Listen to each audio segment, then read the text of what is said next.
नमस्कार, पुन्हा एकदा विद्याच रेसिपीमध्ये आपले स्वागत आहे। चला आज आपण बनवणार आहोत मऊ लुसलुसीत पुरणपोळी व आमटीची रेसिपी। चला तर बघूया।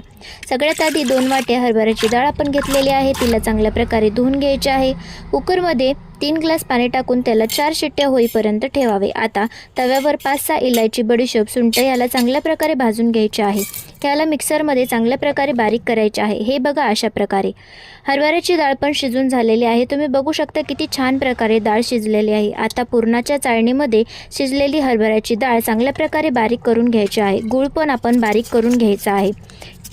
हे बघा किती छान प्रकारे हरभऱ्याची डाळ बारीक झालेली आहे। आता कढईमध्ये तूप टाकलेले आहे।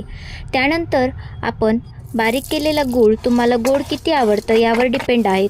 तुम्हाला गूळ व साखर किती टाकायचे आहे ते त्यावर।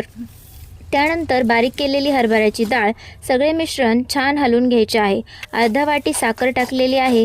वापस एकदा चांगल्या प्रकारे हलवून घ्यायचे आहे। त्यानंतर आपण बडीशेप, विलायची, सुंठ याचं बारीक केलेलं मिश्रण 2 चमचे टाकायचे आहे। याने पुरणाची चव अप्रतिम लागते। आता ह्याला कंटिन्यू हलवत राहायचे आहे। मिश्रण तयार झाले का हे चेक करण्यासाठी उलटणं किंवा चमच्याचा वापर करून पुरणामध्ये टाकून पाहायचे आहे।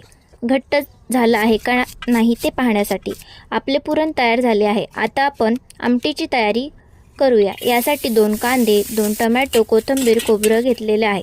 आता आपण पीठ मळून घ्यायचं आहे। 1 वाटी मैद्याचे पीठ व 2 वाटी गव्हाचे पीठ घेतलेले आहे। चांगल्या प्रकारे चाळून झाल्यानंतर चवीनुसार मीठ, हळद टाकून चांगल्या प्रकारे मिक्स करून घ्यायचे आहे। पीठ 20 मिनिटं चांगल्या प्रकारे मुरायला ठेवायचे आहे। कांदा बारीक चिरून तव्यावर चांगल्या प्रकारे भाजून घ्यायचा आहे। खोबरे त्यानंतर मिक्सरमध्ये चांगल्या प्रकारे बारीक करून घ्यायचे आहे।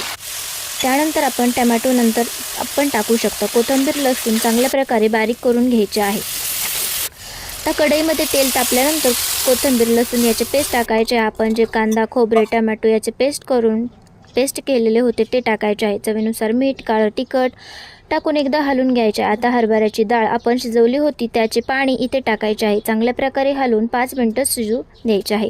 आपले पीठ पण विरून झालेले आहे। चला करूया पुरणपोळी। पिठाचा गोळा घेऊन त्याला चांगल्या प्रकारे गोल करून पुरण टाकायचे आहे। पिठात गोळा चांगला बुडवून त्याची पुरणपोळी लाटायची आहे। पुरणपोळी लाटताना हलक्या हाताने काटाने लाटायचे आहे। हे बघा अशा प्रकारे। तव्यावर टाकल्यानंतर त्याला वरून तेल टाकून पलटायचे आहे। तुम्ही पाहू शकता किती अप्रतिम पुरणपोळी फुगलेली आहे। तुम्हाला जर ही रेसिपी आवडली असल्यास लाईक करा, शेअर करा आणि कमेंट करायला विसरू नका।